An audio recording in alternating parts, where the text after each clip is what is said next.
Olá pessoal, sou o professor César Hildo, professor especialista em filosofia. Estamos aí com conteúdo de primeira série. O interessante é que a gente está dando continuidade a essa matéria que está sendo exposta para você, Escola em Casa. Esse é um projeto do governo do estado do Acre.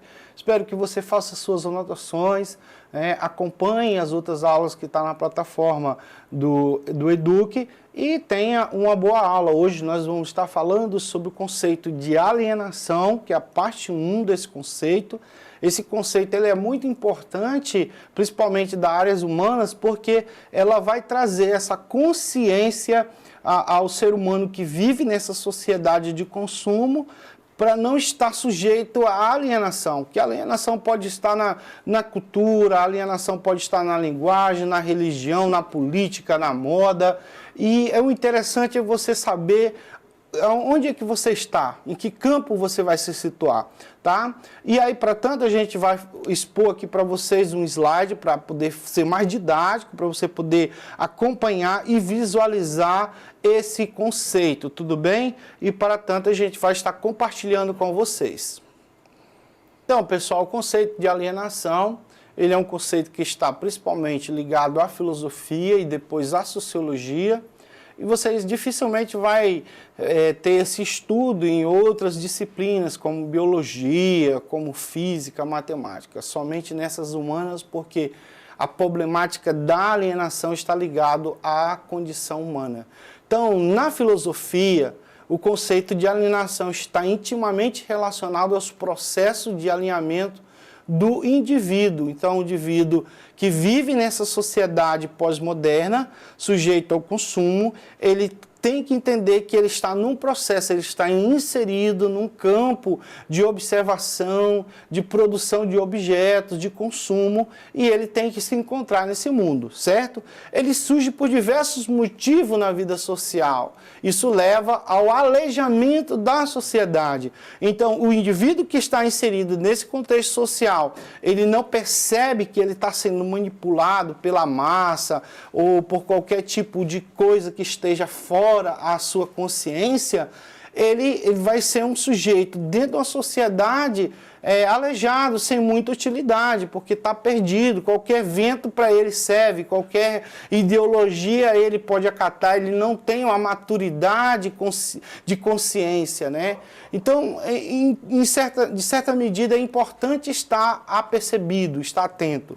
Então, o estado de alienação interfere na capacidade dos indivíduos sociais de agirem e pensarem por si próprios. Ou seja, eles não têm consciência do papel que desempenham nos processos sociais.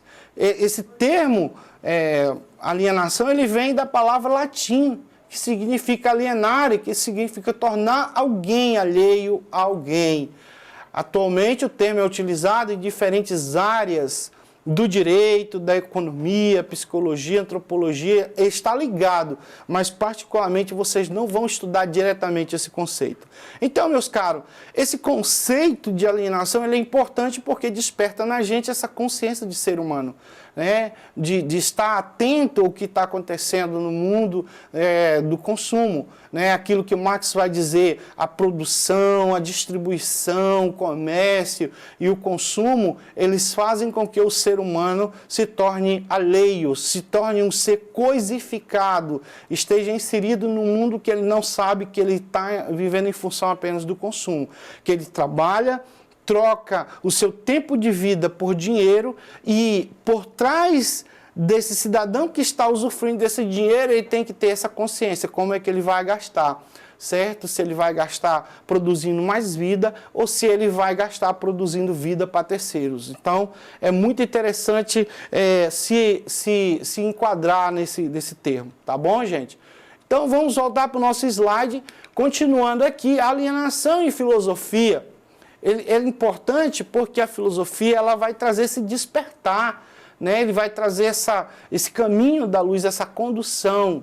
Então, esse conceito foi essencialmente influenciado pelos estudos, né, revolucionários do alemão Karl Marx, que ele viveu de 1818 a 1883, no âmbito do trabalho alienado e das relações de produção. Marx foi um grande crítico, tá, gente? O Marx, para ele ter essa concepção, é claro que ele vai estudar, por exemplo, a física social de Augusto Comte, né, os fatos sociais de Émile Durkheim, a ação social desenvolvida por Max Weber, né, e o conceito de fenômeno que vai ser desenvolvido por Hegel. A partir daí, ele está vivendo numa sociedade que está saindo do feudalismo e essas pessoas estão migrando, fazendo o êxodo rural, vivendo agora nos feudos, né, saindo do feudo para viver em burgo, né, cidades subdesenvolvida, principalmente da Inglaterra, que essa sociedade posterior vai ser a sociedade industrializada.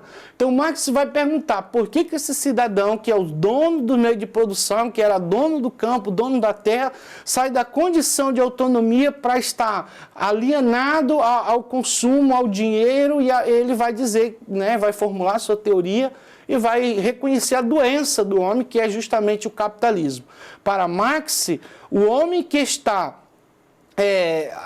ligado ao dinheiro demais, ele é um doente, assim como o raquitismo, ele vai associar raquitismo a capitalismo, vai fazer essa ligação e vai dizer que o capitalismo é a doença pelo consumo e que o cidadão que está vindo naquela condição está alienado justamente aos donos das fábricas, né, ao burguês industrializado. Tá bom, gente? Vamos prosseguir. Então, voltamos aqui para o nosso slide. O alemão, ele também escreveu uma obra, né, emblemática, O Capital. Engraçado que a gente estuda sociologia, a gente pensa assim, Karl Marx vai escrever uma obra tipo socialismo, mas não, ele vai fazer justamente a crítica ao capital, desenvolvido, né, a partir da concepção de Adam Smith, que foi um grande economista capitalista, que prometeu essa ideia de que o cidadão que trabalha, que vive em função do trabalho, ele tem o direito à meritocracia, né, ou seja, o mérito, a conquista. Só que essas promessas que o capital fez realmente são utópicos, assim como o socialismo desenvolvido por ele também nunca deu certo, assim, praticamente em nenhum país. Então, de certa forma, a gente vai ver ele fazendo essa crítica ao capitalismo, né, desenvolvido por Smith, e chama isso de doença, né? Nele, o autor critica a sociedade industrial capitalista em seu modo de produção e suas tendências. Ele cria uma forma de trabalho que acaba por desumanizar o indivíduo. Então, na exposição dele, no pensamento dele, nessa obra O Capital, ele vai dizer justamente esse quesito, que o homem se torna coisa, que o homem perde a humanidade, que ele perde referência, ele vira um objeto da fábrica, totalmente descartável, quando não é usado, quando adoece. E aí ele está falando em todos os gêneros, seja a mulher, por exemplo, muitas vezes que é descartada, né, no mercado de trabalho porque adoece, ou porque simplesmente menstrua, ou porque engravida, ou porque vai ter filho. Daí que tem as proteções das leis do trabalho para proteger uma mulher, mas isso foi uma conquista social agora, recente. Isso aí não é desse tempo que Marx está falando. Então, para ele, o trabalho alienado surge a partir do momento em que o trabalhador perde a posse dos meios de produção e passa a ser compreendido como parte da linha de produção, certo? Faz parte do sistema. Eu preciso de um funcionário que seja pontual, que não falte, que não tenha problema em casa, que não beba, que não fuma, né? É isso que o mercado de trabalho exige, né, para que você possa ser muito bem enquadrado nesse sistema. Então, o trabalhador assume a única função fundamental: gerar lucro para a empresa. Exige-se o máximo do trabalhador, paga-se o mínimo, porque a oferta é muito grande, existe muito trabalhador que quer trabalhar, só trabalha aqueles que têm qualificação, que pode ser absorvido. Então, o lucro tem que ser a base da exploração do trabalhador e o processo mais-valia. O trabalhador tem parte do que produz, né, apropriando-se da forma indevida, né, pelo capitalista, tá bom, gente? Vamos prosseguir aqui no nosso slide. A alienação socioeconômica também é um fator muito interessante que é comentado nessa obra, né?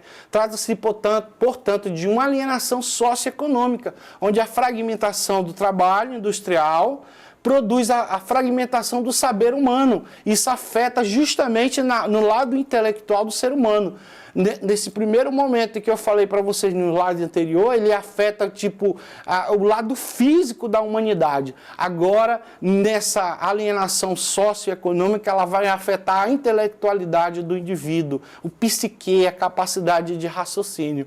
De tal modo que a alienação torna-se um problema de legitimidade do controle social. Ou seja, quem é que está nessa sociedade consciente de que ele não está alienado, que ele vive em função do trabalho, chega em casa, vai assistir televisão, não sabe quem que produz os seus conteúdos, nem qual é o objetivo, nem quem está por trás de produção desse conhecimento, a produção desses filmes, as produções dessa novela e o impacto social dessas mensagens sobre a tua vida.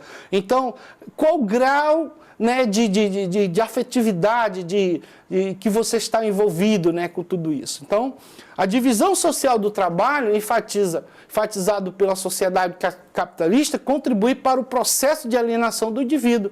O cidadão que participa do processo de produção de bens e serviços acaba por não usufruir deles. Então, eu faço parte desse sistema, mas será que você, por exemplo, trabalha numa fábrica, você pode comprar um carro?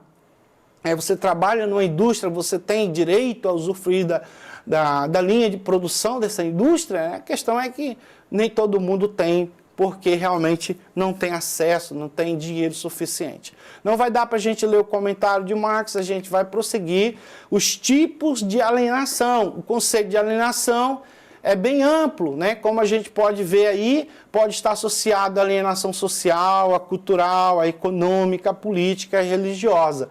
E essa religiosa, rapaz, essa daí é séria, isso aí cabe uma aula inteira para essas duas aulas, essa alienação política e religiosa. Tá bom, pessoal?